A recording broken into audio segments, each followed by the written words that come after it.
지난주에 제가 유튜브를 이제 방송을 잠깐 이렇게 보다가 그 유튜브를 진행하는 한 분이 이제 그런 이야기를 했습니다. 어떤 이야기냐면 본인이 이제 군대에서 있었던 경험을 이야기를 해요. 그런데 이제 군대에 있을 때 경험을 이야기를 하는데 그 경험이 어떤 거였냐면 군대에 있을 때 자기가 감기 때문에 너무나도 아팠대요.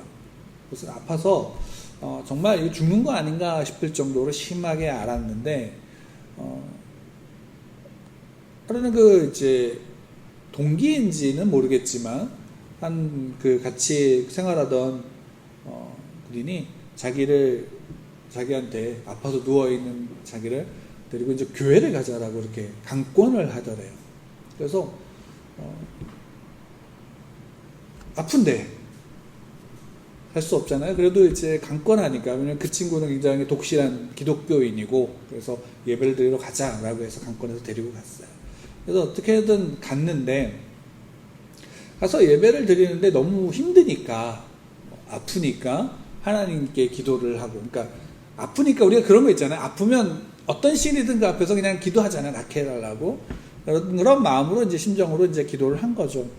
근데 이제 그러고 나서 교회 가면 저희 때에 이제 군대 다녀오신 분들은 또 그 이전이든 많은 분들은 교회 가면 기다리는 게 어떤 예배를 드리는 게 아니라 거기서 나누어지는 간식을 기다려요.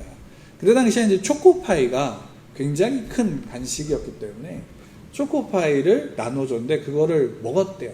그걸 먹고 들어와서 다시금 이제 복귀해서 잠을 자고 일어났는데 보통 이제 감기가 걸렸다가 나도 그 찌뿌둥한 게 남아 있잖아요. 근데 이분은 이제 그 교회 갔다가 와서 초코파이를 먹고 잠이 들어서 일어났는데 몸이 굉장히 개운하더래요. 그래서 이 경험을 이야기를 이제 자기에게 정말 특별한 경험이었다라고 얘기를 해요. 근데 이 경험을 이제 뭐 믿는 사람이나 또 교회를 다니거나 뭐 또 이제 천주교회를 다니는 이들한테 얘기를 하면 특별한 경험이다라고 이제 놀라면서 이제 그 이야기를 한다라고 얘기를 해요.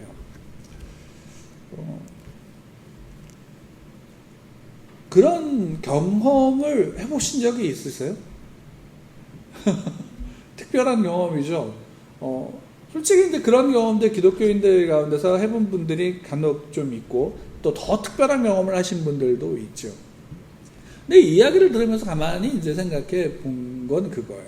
그분이 지금 이제 군대 생활을 그렇게 했었고 뭐 잠실에서 교회를 나가기도 했지만 다시 이제 교회를 안 다니고 또 다른 이유가 있지만 안 다니기 시작했고 지금은 이제 자기가 종교가 없다라고 얘기를 해요.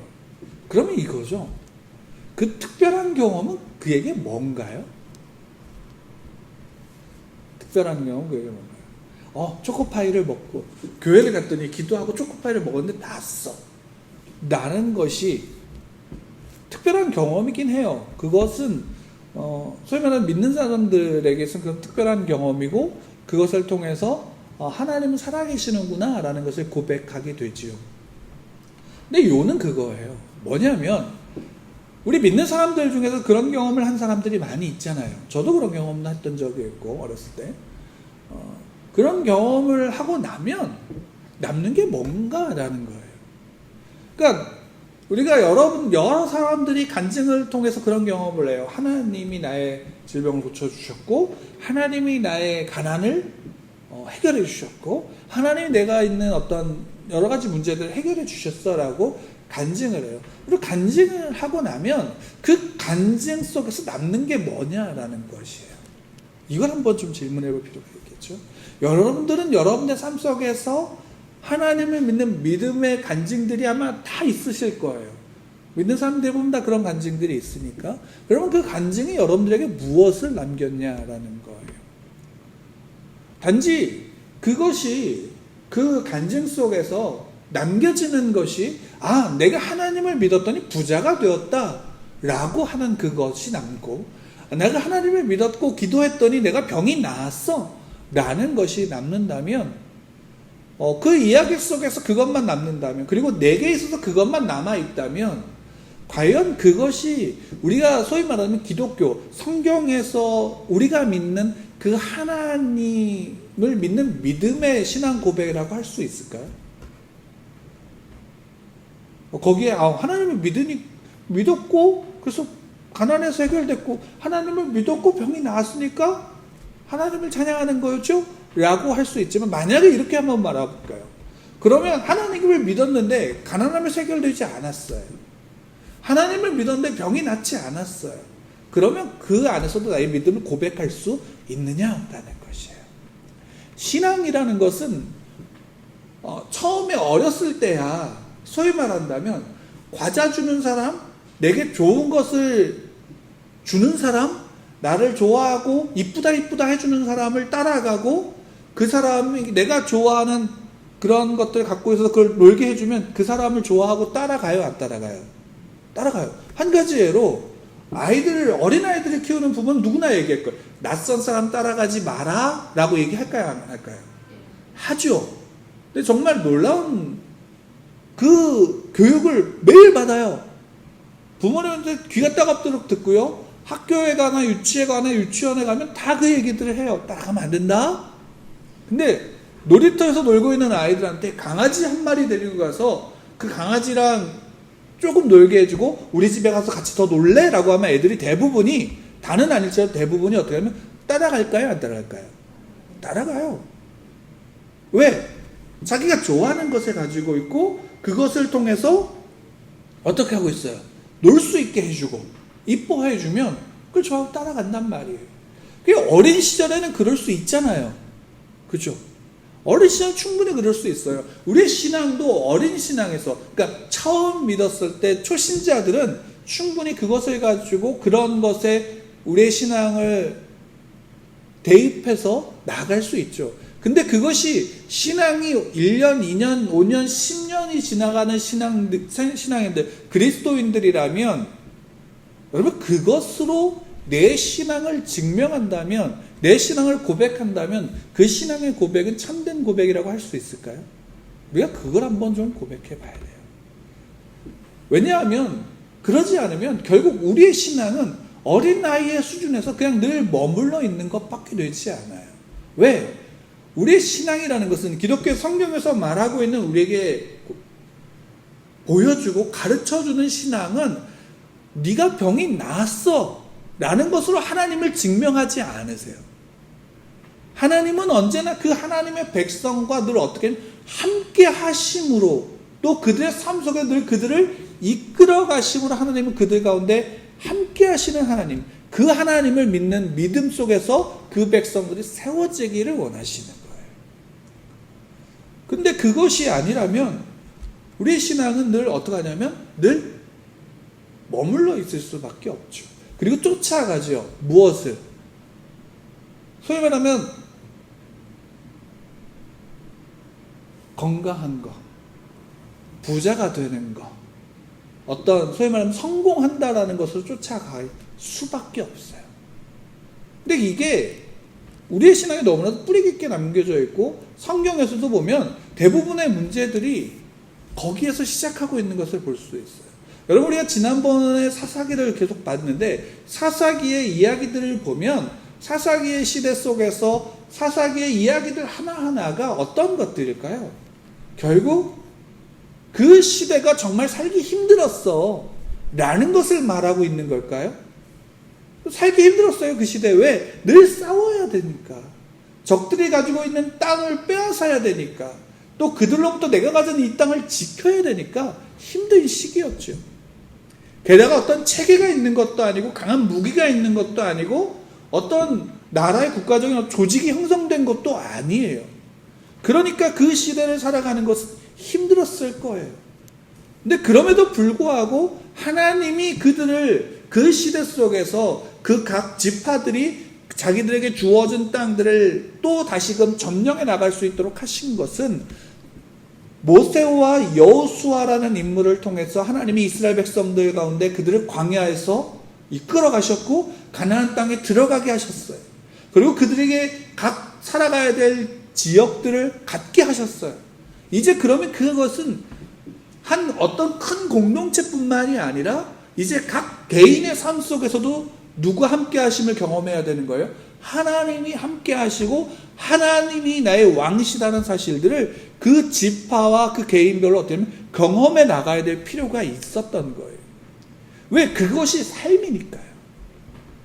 결국 이스라엘이라고 하는 나라 공동체 큰 국가로서만 생각할 게 아니라 그 이스라엘 백성 하나하나가 하나님 앞에 서서 하나님을 바라보고 하나님을 의지하며 나가야 되는 시대이기 때문이에요.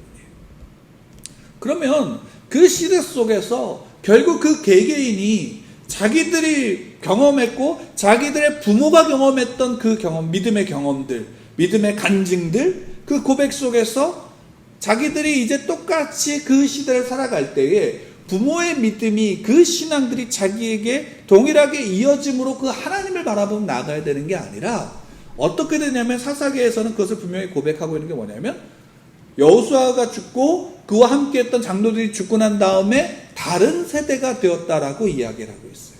다른 세대라는 것은 결국 그 신앙이 이어지지 못했다라는 거예요.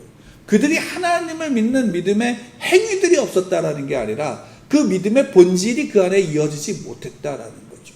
그렇기 때문에 어떤 일을 쫓아갔어요. 그 가나안 땅에 살고 있는 더 강한 민족들이 가지고 있는 문화를 따라갔고 그들의 강함을 따라갔고 그들의 풍요를 따라간 거예요. 그렇기 때문에 사사기 시대가 타락의 시대이고 죄의 시대인 거예요. 근데 그것을 우리나라 지금 우리의 시대에 맞춰보면 너무나도 우리의 모습과 동일하다라는 거예요. 왜? 그래서 결국 사사기의 마지막은 성공으로 끝나요? 실패로 끝나요?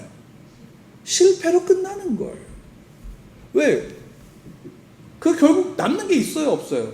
결국 토막살인으로 끝나버리는 거예요. 그리고 동족상잔의 비극으로 전쟁으로 끝나버리는 거예요. 한 지파가 거의 절멸하다시피 끝나버리는 거예요. 그리고 그들을 보존하기 위해서 인간적인 방법으로 소위 말하는 보쌈을 해가고 인신매매를 해가는 걸 허락해버린 거예요.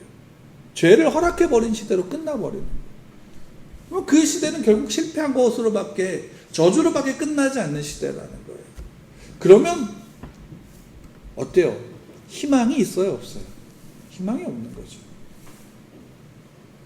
제가 예전에 봤던 좀 된 영화인데 재미있게 봤던 영화 중에 하나가 데비스 에드버킷이라는 영화가 있어요. 여러분들 보지 않으신 분이 있으면 좀 보셔도 어른들 영화예요. 애들은 보면 안 돼요.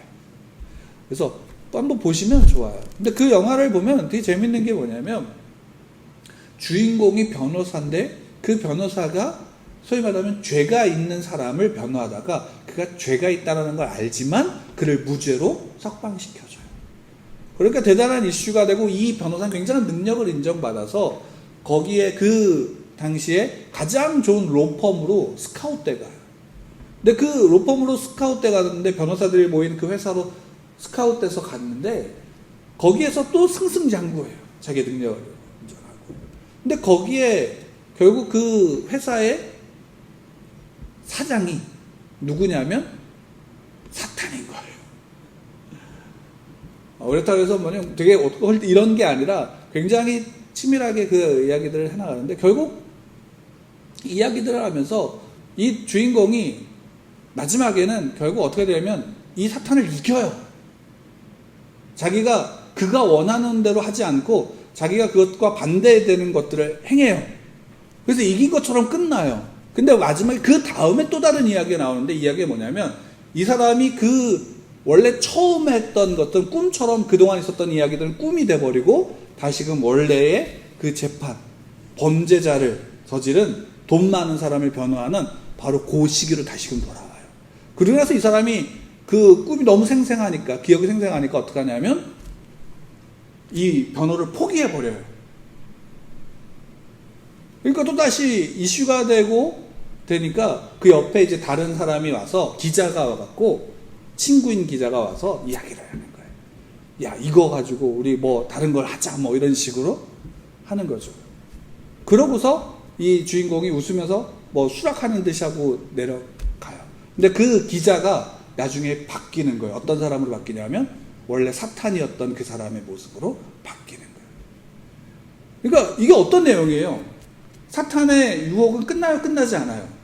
끝나지 않는다라는 거예요. 늘 그 삶 속에 하여간 문제와 유혹과 이런 것들은 끊임없이 이어진다라는 거예요. 그리고 그것은 내가 성공했어 라는 순간에 다가올까요? 안 다가올까요? 다가오기 시작하는 거예요. 조금씩. 내가 이전에 그 죄의 것들을 끊어버렸어. 그럼 그걸로 끝나는 게 아니라 그것이 계속 다가오는 거예요. 그럼 우리의 삶의 문제가 끊임없이 이어진다라고 생각한다면, 유혹이 끊임없이 이루어진다라고 생각하면 여러분 우리의 삶에 소망이 있을까요? 없을까요? 없는 거예요. 한번 생각해 보세요. 불교에서는 이것을 번뇌라고 얘기를 해요. 이 번뇌를 벗어던지면 해탈을 한다라고 그래요. 근데 이 번뇌라는 것을, 이 죄와 유혹과 문제들을 해결한다라는 것이, 이것을 벗어난다라는 것이 끝이 있을까요? 없을까요? 이 정념은 끊임이 없는 거예요. 해결한 것처럼 느껴져도, 유혹을 이긴 것처럼 느껴져도 그 다음에 또다시 찾아오는 거예요. 그 속에 계속 반복되어지는 거란 말이에요. 그 사사기는 어떤 면으로 그렇게 우리에게 보여져요. 그렇기 때문에 어떻게 보면 더 소망이 보이지 않아요. 근데 이 룻기가 거기 그 다음에 나오면서 어떤 것을 이루어지냐면, 그럼에도 그 속에서 누가, 세상은, 또 하나님을 믿는다는 사람들은 하나님이 왕이 되시지 못하고 자기의 속에는 옳은 대로 지 마음대로 살아가는 것이 그 시대고, 그 안에서 늘 죄와 싸우고 그 죄의 문제 속에서 허우적거리고 그 안에서 아무런 소망도 없지만, 그 속에서 하나님은 어떻게 하냐면 하나님의 뜻과 하나님의 계획을 하나님이 왕이 되셔서 이끌어 가신다라는 사실을 룻기에서 보여주는 거예요. 그래서 룻기가 사사기 다음에 나오면서 그 다음에 그것을 가지고 이어져서 사무엘서로 나가요. 왜? 소망이 누구에게 있는 거예요? 사람에게 있는 거예요? 아니에요. 하나님께 있다라는 것을. 근데 그 하나님이 이끌어가는 거예요. 그래서 룻기에는 재밌는 것을 보면, 여러분 룻기를 한번 이제 짧으니까 한번 처음부터까지 읽어보시면요, 룻기에는 하나님의 어떤 초월적인 역사가 이 안에 있을까요? 없을까요? 없어요. 그리고 더 재밌는 건 뭐냐면, 성경에서 여자 이름으로 책이 쓰여진 게 2권 있어요. 하나는 이 룻기고 또 하나 우리가 잘 아는 에스더. 근데 에스더보다 이 룻기가 더 놀라운 건 뭐냐면, 에스더는 그래도 유대인이에요. 이스라엘 사람이에요. 그리고 에스더는 뭐가 돼요? 왕비가 되잖아요. 어쨌든. 근데 룻은 이스라엘 사람도 아니에요. 이방 여인이에요. 근데 이방 여인인데 당시에 그 출애굽을 하면서 이스라엘 백성들에게 율법을 주고 거기에서 분명하게 이야기할 때 뭐냐면, 모압과 암몬 족속은 하나님의 총회에 영원히 들어오지 못한다라고 얘기를 했어요. 하나님의 총회에 영원. 그러니까 달리 얘기하면 이런 거예요. 이방인들보다 더 못한 사람으로 여기는 거예요. 오히려 이방인들 중에 난 하나님을 믿겠어, 난 하나님의 백성이 될 거야 라고 고백하고 할례를 받고 모든 규례와 이런 것들을 행해서 다 그래서 동의가 되면 그들은 그 총회에 들어갈 수 있을까요? 없을까요? 들어갈 수 있어요. 근데 모압과 암몬은 안 돼요. 영원히. 그러니까 이 룻이 여기에 들어갔다는 건 대단한 일인 거예요. 그리고 이 안에 하나님의 어떤 초월적인 역사가 없지만 그 속에서 하나님의 일하심이 분명히 드러나고 있다는 것은 결국 어떤 이야기를 하냐면, 우리의 일상에 우리의 모습과 너무나도 닮아 있는 거예요. 여러분 그것을 보셔야 돼요. 여러분 성경을 볼 때도 저기 하나님의 초월적인 어떤 역사가 있어 이런 것들로서만 점철치는 게 아니라, 오히려 그 안에서 하나님이 어떻게 이 안에서 하나하나씩 이루어 가시고 역사하신 하나님의 손길을 보시는 거예요. 그리고 그것을 분명히 우리에게 보여준 게 룻기인데, 룻기를 가만히 보면 룻기는 어떤 시대냐면 사사기 시대라고 분명히 이야기를 해요. 왜 1장 1절에 보면 사사들이 치리하던 때라고 이야기를 하고 있기 때문에. 그러니까 여기 사사들이 치리하던 때라고 이야기를 하니까 분명한 건 이거죠. 사사기 시대에 있었던 거예요. 그럼 사사기 시대에 있었던 사건이니까 이 시대 때는 그 신앙과 믿음이 온전했던 시기예요? 아니에요? 아니라는 걸 분명히 하죠. 그러니까 그렇게 나와요. 어떠하냐? 그 땅에 흉년이 들었어요. 사사가 치리하던 그 땅에 이스라엘 흉년이 들었어요. 근데 특별히 거기서 어디를 얘기하면 유다 베들레헴을 이야기하는 거예요. 그 베들레헴이 흉년을 들었는데 그 흉년이 들 때에 한 가문이 가족이 흉년이 드니까 너무 살기 힘드니까 어디로 이제 먹고 살 수 있는 곳을 떠나는 거예요. 그런 일이 그 시대에 많이 있었을까요? 없었을까요? 저는 개인적으로 많았을 거라고 생각을 해요. 우리가 사사기에서도 그런 이야기들을 좀 봐요. 원래 주어졌던 땅을 떠나서 다른 지역으로 가서 살려고 하고 그것 때문에 너무나 잔인한 전쟁을 벌이는 모습을 사사기에서 우리가 보잖아요. 마찬가지예요. 그러니까 흉년이 들었어요. 먹고 살 것이 없어요. 그러면 그 옆에 지역에 먹고 살 것이 있으면 그곳으로 갈까요? 안 갈까요? 가는 거예요. 그 일을 벌어졌어요. 흉년이 들었으니까.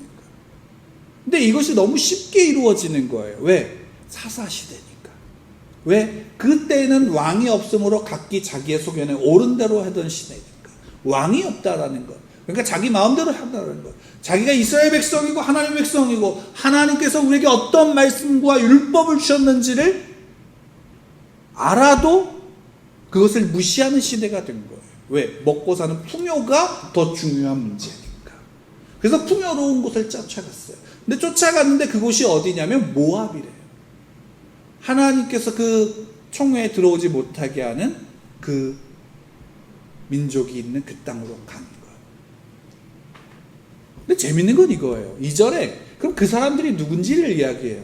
그 간 사람이 누구냐? 엘리멜렉과 그의 아내 나오미와 그의 두 자녀 말론과 기련이다. 여기 재밌는 거는 뭐냐면 이거예요. 간 사람의 이름이에요. 엘리멜렉이 갔어요. 그 이름의 뜻이 뭔지 아세요? 엘리멜렉. 엘이라는 것은 하나님을 뜻하는 단어인데 그 멜렉이라는 것은 왕을 뜻해요. 왕이라는 단어예요. 그 왕을 칭하는 단어예요. 그러면 엘리멜렉은 어떤 걸까요? 하나님이 왕이시다. 그래. 흉년이 들었어. 근데 그 가족 중에 하나가 이 흉년이 힘드니까 모압으로 갔어. 근데 그 사람이 누군지 아니? 엘리멜렉이야. 하나님은 왕이시다라는 사람이야. 근데 그 아내의 이름은 뭔지 아니? 나오미야. 나오미의 이름은 기쁨이란 뜻을 가지고 있어요. 사랑받는 자, 은혜 받는 자라는 의미를 가지고 있어요.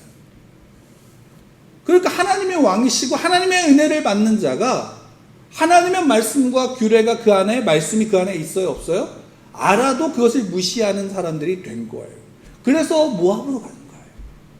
여러분 한번 보세요. 우리의 삶 속에, 이 시대 속에 우리가 무엇을 쫓고 있나요? 여러분 우리가 쫓고 있는 게 내 건강인가요? 나를 건강하게 해주면 그것이 어떤 존재일지라도 나는 그를 따라갈 건가요? 그거예요. 흉년이 나서 거기에 갔어가 문제가 되는 게 아니라 문제는 뭐냐면 내가 가지고 있는 내 신앙, 내가 따르는, 내가 믿는 하나님 앞에 내가 무엇을 따라가느냐인 거예요. 내가 무엇을 따라가느냐? 내 건강을 따라가는 건가요? 하나님을 믿는 건가요? 내가 건강하지 않으면 하나님을 믿을 수 없을까요? 그것이 아니라는 거예요. 이거예요. 여러분 요즘과 같이 코로나19 전염병으로 인해서 사람들이 혼란스러워할 때 또 교회들이 또 믿는 사람들이 그 속에서 여러 가지로 애로사항이 많잖아요. 마음이 쓸쓸해지잖아요. 아파지잖아요. 왜? 예배를 모일 수 없으니까. 하나님을 마음껏 예배하는데 예배할 수 없는 그 아픔이 믿는 자들에게 굉장히 큰 고통이에요. 여러분 근데 지금 이 시대에 예배를 교회에서 드리는 것보다 더 큰 고통이, 더 큰 신음이 있는 거 아세요? 지난주에 어떤 분하고 통화하면서 그런 이야기를 했어요. 그리고 많은 다른 어떤 목사님들하고도 이야기하면서 그런 이야기들을 해요. 우리가 이 시대 속에서 교회에서 예배를 드릴 수 없다는 것이 우리에게 정말 큰 아픔이지만, 그것이 참 힘든 일이지만 더 큰 고통은, 더 큰 아픔은 뭐냐면 이 시대 속에 우리가 무엇을 잃어버리면 하나님을 잃어버렸다라는 것이 더 큰 슬픔이에요. 왜? 우리의 고백 속에, 우리의 신앙 속에 하나님이 아니라 풍요를 쫓고 있는 거예요. 하나님을 믿는 것라고 얘기하는 그 속에서 풍요를 따라서 하나님을 믿는 거예요. 그러니까 하나님을 믿으면 풍요로움이 우리 가운데 있어야 된다는 착각 가운데 있는 거예요. 예, 하나님을 믿으면 하나님의 풍요가 우리에게 있어요. 하나님 믿는 사람들에게 있어요. 근데 그 하나님의 풍요는 뭔가요? 먹을 것이 생겼다라는 것 때문일까요? 아니에요. 하나님이 함께 하신다라는 그 사실이에요. 그것을 믿는 믿음이 우리의 믿음이고 우리의 신앙이고 우리의 가치예요. 이것이 아니면 우리는 신앙을 지킬 수 있을까요? 없을까요? 없어요. 여러분 성경에서만 보면 사도행전에 볼 때 사도들이 복음을 전해요. 그러면 갑자기 3,000명씩 2,000명씩 몇천 명씩 그것을 믿는 사람들의 숫자가 더해지게 돼요. 기하급수적으로 늘어요. 감당할 수 없을 정도로 늘어요. 근데 그럴 때 유대교 지도자들이 그것을 내버려 두지 않죠. 스데반 집사의 그 사건을 통해서 어떻게 돼요? 대대적인 기독교인들에 대한 핍박이 시작이 돼요. 그 핍박 속에서 어떻게 돼요? 다 도망가잖아요. 흩어지잖아요. 예루살렘에서 예배를 드리는 것이 수월해질까요? 그 신앙을 믿는 믿음의 고백을 하는 게 수월해질까요? 아니에요. 다 흩어져요.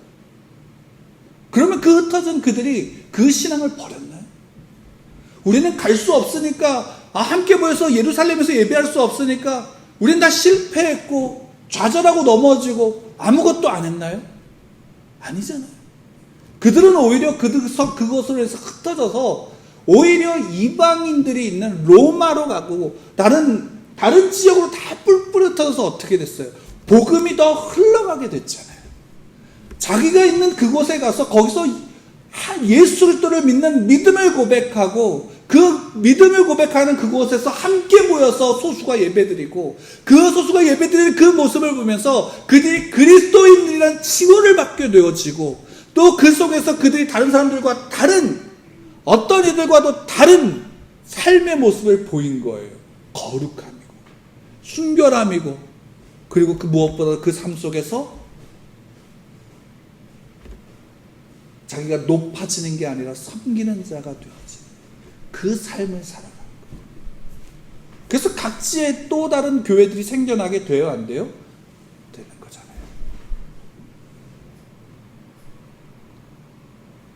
그렇게 커지게 된 기독교가 로마로부터 또 핍박을 받아야 안 받아요? 받잖아요. 그래서 핍박을 받으면서 도망다니잖아요. 자기들만의 내가 예수님을 믿는다라는 고백을 드러내놓고 할 수 없으니까 어떻게 하냐면 우리가 소위 말하면 물고기 그림 차에 달고 다니는 사람이 요즘에도 가끔씩 있는데 예전에는 굉장히 많았어요. 익투스 그 표시를 달고 다니잖아요. 이게 그리스도인이라는 표시였어요. 당시에. 그거를 몰래 달고 다니고 그리고 어디서 예배드렸어요? 번듯한 곳에서 예배드렸나요? 그렇죠. 무덤에서 예배드렸잖아요. 그럼 그 무덤에서 드리는 예배를 하나님이 기뻐 받으시지 않았나요? 기뻐 받았죠. 우리가 가지고 있는 신앙의 본질은 내가 얼만큼 풍요로워지느냐, 내 삶이 풍요로워지고 내가 건강해지느냐의 문제가 아니라 내가 얼만큼 하나님을 붙잡고 그 하나님이 나의 왕이 되심으로 내가 그 말씀 가운데 서 있느냐라는 문제입니다. 그리고 그것이 신앙이 깊어지면 깊어질수록 어렵게 느껴지는 건 뭐냐면 내 삶의 하나하나가 그 앞에서 부딪히는 거기 때문이에요. 부딪히는 거예요. 내 삶의 작은 습관들, 내 삶의 작은 하나하나가 그 앞에서 부딪히는 거예요. 예전에 저희가 같이 셀을 했던 한 청년이 직장에 취직하면서 그 친구가 했던 이야기 중에 하나. 그리고 대부분의 기독교 청년들이 직장을 처음 가졌을 때 부딪히는 것 중에 하나가 뭐냐면 요즘에는 그래도 좀 덜한 것 같지만 하나가 뭐냐면 술 먹는 문제였잖아요. 회식을 하면 술을 먹게 되어지. 이 친구가 회식 자리에 가면 술을 이제 한 잔씩 마신 거예요. 나름대로 그게 자기 안에는 그 부딪힘이 고민이 되잖아요. 그쵸? 그 고민들. 그럼 그게 쉬워요? 어려워요? 어려워요. 직장 생활에 일하는 건 별로 어렵지 않아요. 근데 그 회식 자리에서 술을 한 잔 먹고 안 먹고가 굉장히 힘든 거예요. 그거를 먹으면, 한 잔 받아서 먹으면 그곳에서 관계를 맺는 게 좀 더 수월해져요. 왜? 다 그렇게 먹고 있는 사람들이니까. 근데 그거를 거부하면, 난 신앙 있어도 못 먹어요 라고 얘기를 하면 그 사람들의 관계가 어떻게 돼요? 어색해지잖아요. 근데 그걸 1년 이상 거의 견뎌나간다는 게 쉬워요? 어려워요? 어려워요. 엄청 어렵잖아요. 그런 거예요. 신앙이 깊어진다는 건 그런 거예요. 내가 그 속에서 내 삶의 작은 거 하나하나 부딪히는 거예요. 여러분 밥 먹을 때 기도하는 거 우리는 굉장히 이제는 어느 정도 되면 수월하게 생각하지 않아요. 근데 그거 되게 힘든 사람들 있을까요? 없을까요? 있어요. 특히나 요즘과 같은 시대에는 식당에 가서 기도하고 먹는 거 참 힘들 거예요. 여러분 그런 거예요. 우리의 신앙이 그런 거예요. 근데 그 속에서 우리가 풍요를 쫓아가고요. 세상의 어떤 안전을 쫓아가고요. 세상의 어떤 가치를 쫓아간다고 하면 우리의 가치와 우리의 신앙은 뭐예요? 결국 건강인가요? 부요함인가요? 오히려 그것은 하나님을 믿지 않는 사람들에게도 있어요? 없어요? 많잖아요. 그들에게 많아요. 내가 하나님을 믿기 때문에 무엇이 낫고 어떤 문제가 해결되어졌고 어떤 경험을 했구나 이런 것들은 세상 사람들도 많아요. 그런 경험이 세상 사람들 없다라고 착각하지 마세요. 기적 같은 일, 여러분 이단 종교에도 기적 같은 일이 있을까요? 없을까요? 분명 성경에서 예수님도 말씀하시잖아요. 믿지 않지만 예수님의 이름으로 병 고치는 자들이 있어요? 없어요? 있잖아요.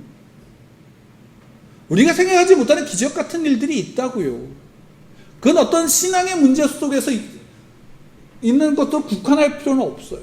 근데 다만 중요한 건 이거예요. 우리가 경험한 것과 그들의 경험이 다른 거는 뭐냐면 우리는 그 경험을 누구에게 두는 거예요? 하나님께 두잖아요. 그러면 그 경험의 결과가 뭘로 이어지냐면 하나님이 나와 함께 하신다라는 고백 속에서 이어져야 되는 거예요. 그리고 그 하나를 계속 울고먹는 게 아니라 날마다 내 삶 속에 있는 작은 경험들 하나하나가 채워져 가는 거예요. 그리고 때로는 어떤 간증이 가장 더 강력할 수가 있냐면요. 내가 다른 사람들이 다 눈치를 보는 것 속에서 나 정말 힘들겠지만 어렵지만 나 그래도 그 속에서 기도했어요 라는 그 한마디가 더 큰 힘이 있는 고백이 될 수 있는 거예요.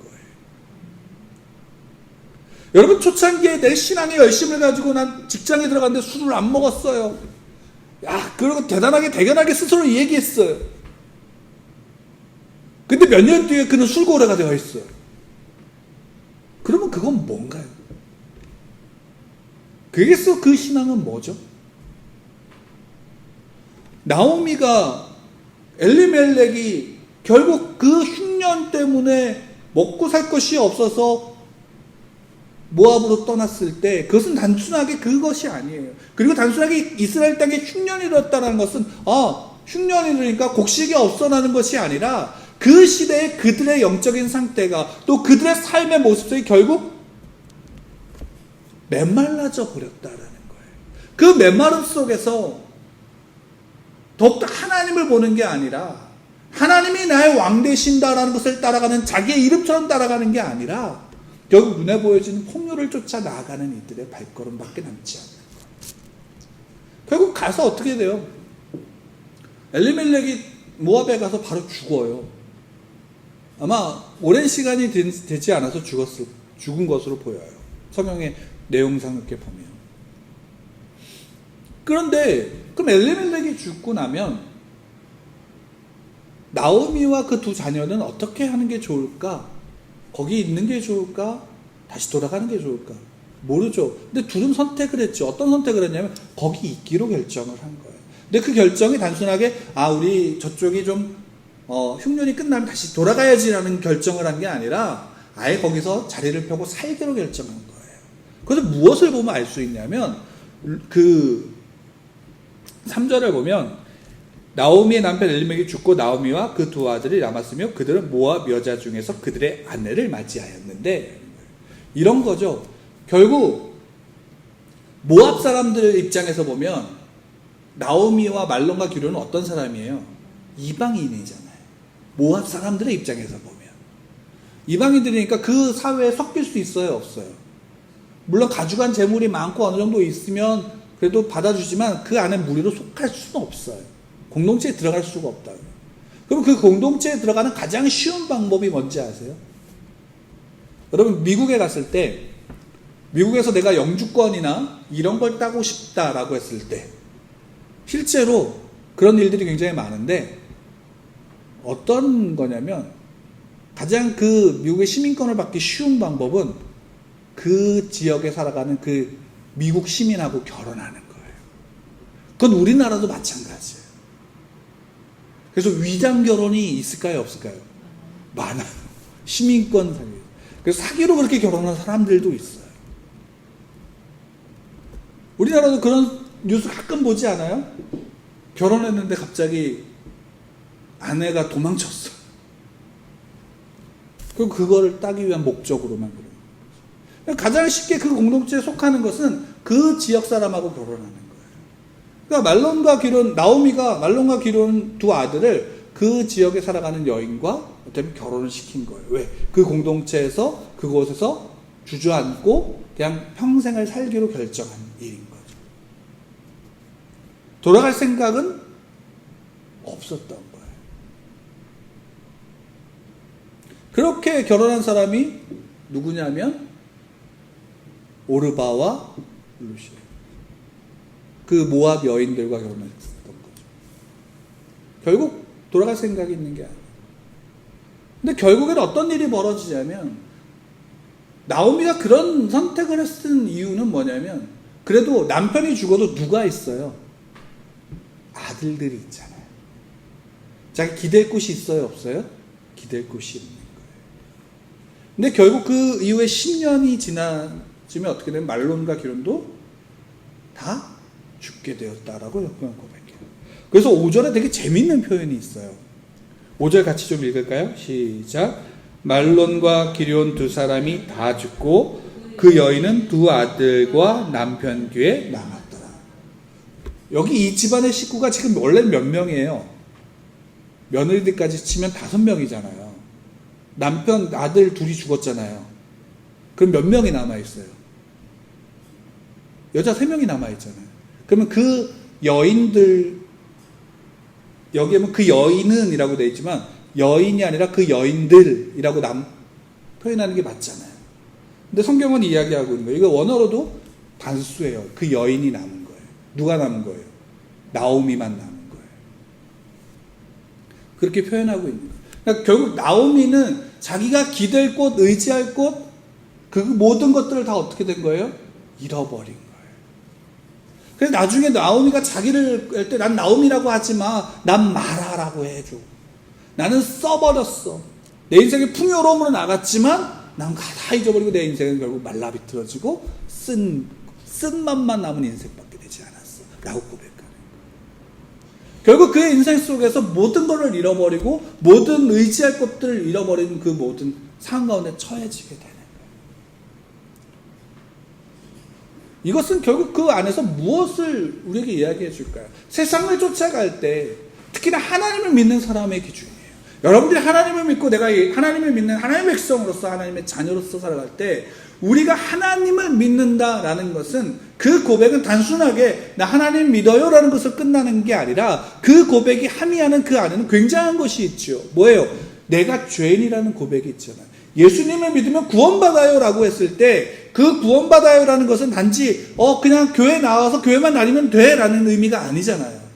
그것의 의미는 뭐예요? 내가 죄인이라는 것을 담고 있잖아요.